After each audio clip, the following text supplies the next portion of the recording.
하나님의 은혜가 여러분들 가운데 함께 하시기를 주님의 이름으로 축원합니다. 이제 예수께서 마지막 제자들과 만찬을 하고 겟세마네 동산에 가십니다. 거기서 하나님 앞에 간절히 기도하지요. 얼마나 간절히 기도했는지 땀방울이 핏방울이 되도록 그렇게 간절히 기도했었습니다.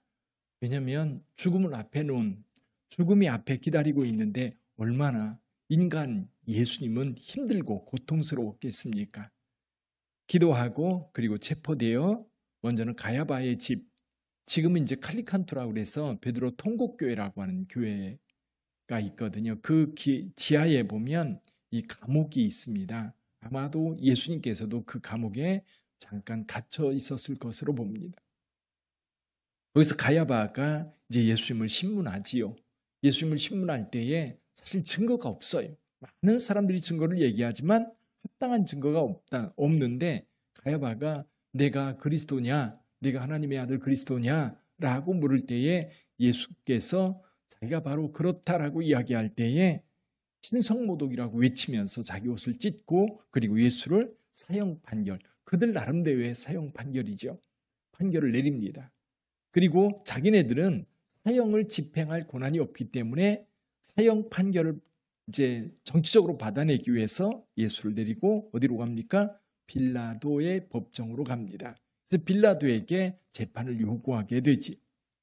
그래서 빌라도는 이제 예수님과 이야기를 하다 보니까 예수께는 아무런 죄가 없다는 사실을 발견합니다. 왜냐하면 빌라도는 총독이었기 때문에 얼마나 많은 사람들을 재판했겠습니까?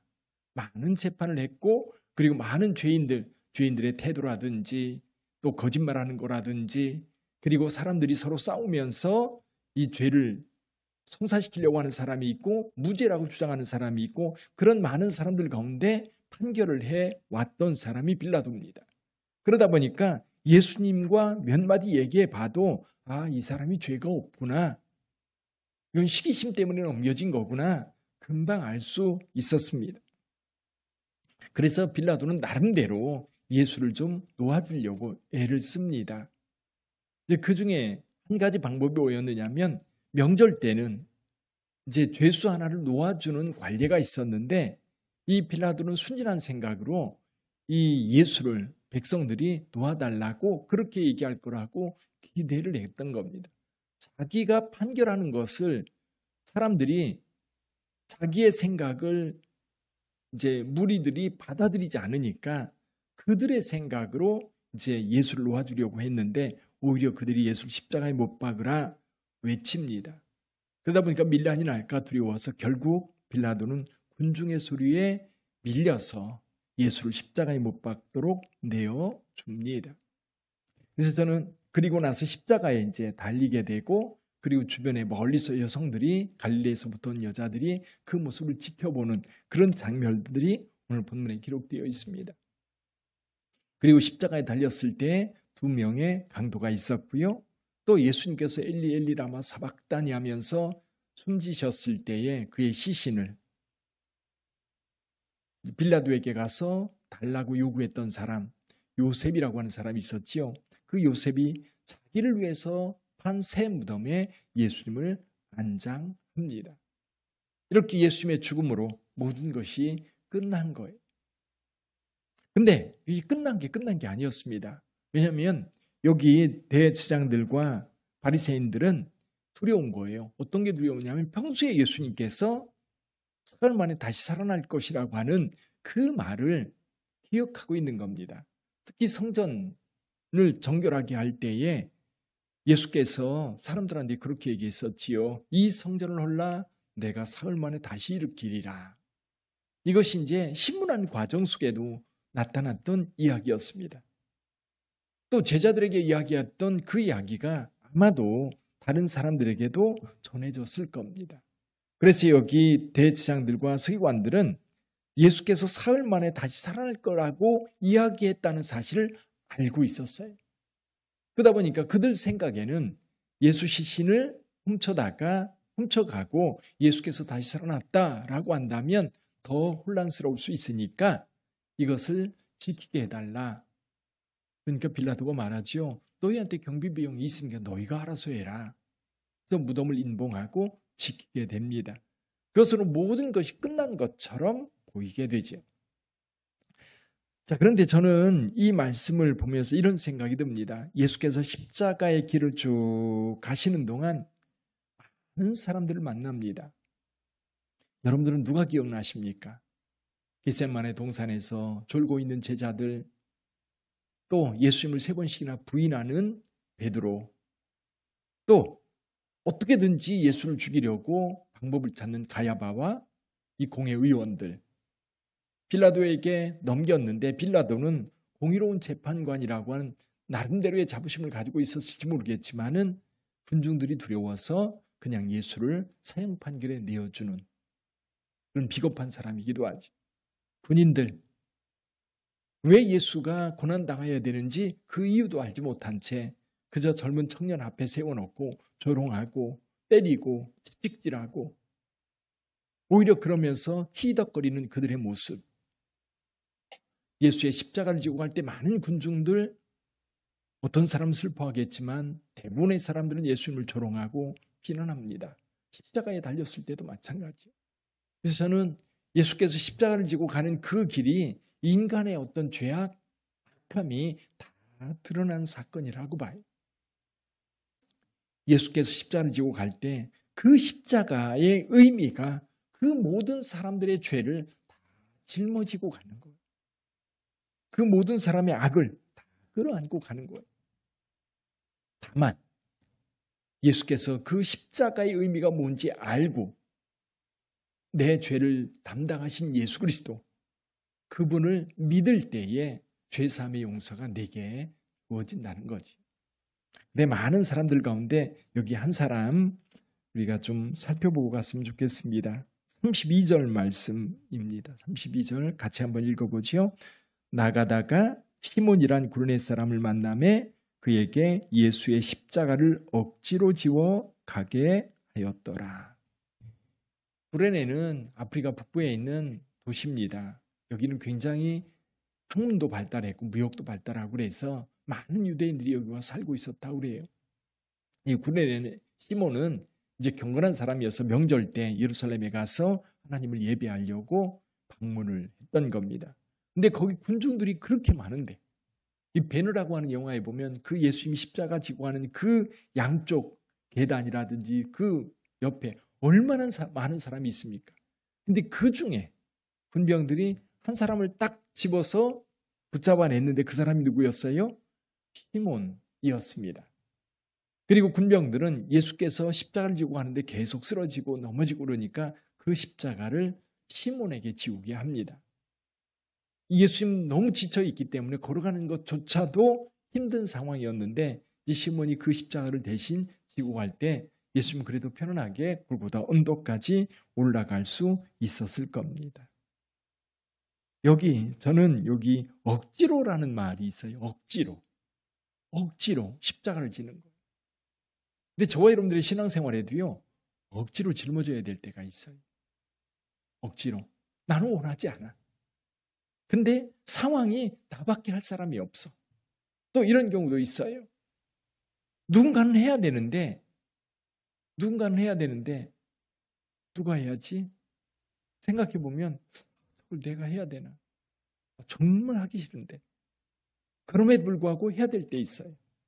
전도해야 될 때가 있고 헌금해야 될 때가 있고 그리고 시간 내야 될 때가 있고 다른 사람이 다 하기 싫어하는데 그 일 내가 담당해야 될 때가 있어요. 아니, 난 피해 도망갔는데 어느 순간 그 자리에 내가 어쩌면 끌려왔을 수도 있어. 여기 시몬, 속된 말로 말하면 재수없이 걸린 거예요. 재수없이 걸린 거예요. 주님의 일을 할 때도 그런 마음이 들 때가 있어요. 이건 내가 아니면 다른 사람이 알아서 할 텐데 내가 잘못 걸렸구나.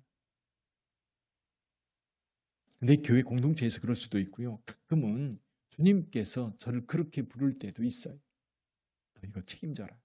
너 이거 담당해라. 정말 하기 싫은데, 정말 하고 싶지 않은데, 아니 능력도 없는데 근데 왜 주님은 나 같은 사람을 통해서 이 일을 하게 하실까? 근데 여기 재밌는 것이 있어요. 여러분, 이 구레네 시몬이 짊어진 이 십자가의 의미를 그때 알았을까요? 그때는 몰랐을 거예요. 근데 시간이 가고, 그리고 사도들이 복음을 전하면서 기독교가 확산되어 갈 때에 아마 구레네 시몬은 그 예수의 이야기가 나오면 자기가 대신 짊어진 그 십자가 생각이 끊임없이 났을 거예요. 억지로 짊어진 십자가. 근데 억지로 진 그 십자가가 바로 우리를 구원하신 예수의 십자가라는 사실을 그가 깨달았을 때 됐을까요? 사도 요한이 예수께서 하나님의 아들 그리스도라는 것을 시간이 가면 갈수록 그 은혜가, 그 감동이, 그 감격이 그냥 그 삶에 사무치도록 다가왔던 그 느낌이 구레네 시몬에게도 있었을 것 같아요. 그래서 구레네 시몬의 아들 알렉산더와 루포라고 하는 이름이 성경에 기록되어 있어요. 그들이 초대교회의 교회 지도자들이었던 것을 생각해 보면 구레네 시몬은 아마 이때에 경험했던 것이 정말 큰 은혜였어요. 그래서 여러분, 저도 지금까지 이렇게 이제 목회를 해오면서 그리고 성도들 신앙생활을 하면서 억지로 짊어져야 될 때가 있을 거예요. 그때 피하지 말고 지세요. 근데 그게 은혜인 거예요. 그게 복인 거지. 아마 여러분들이 그런 짐이 있을 때에 피하면 오히려 아무것도 없는데 억지로라도 짊어지면 주님께서 그것을 통해서 영광 받으시는 거예요.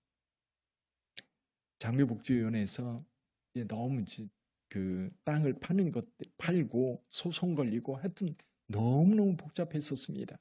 근데 이제 소송건이 하나가 있어가지고 소송을 하려고 하니까 기본적으로 수임료가 1,500만 원 정도 됐습니다.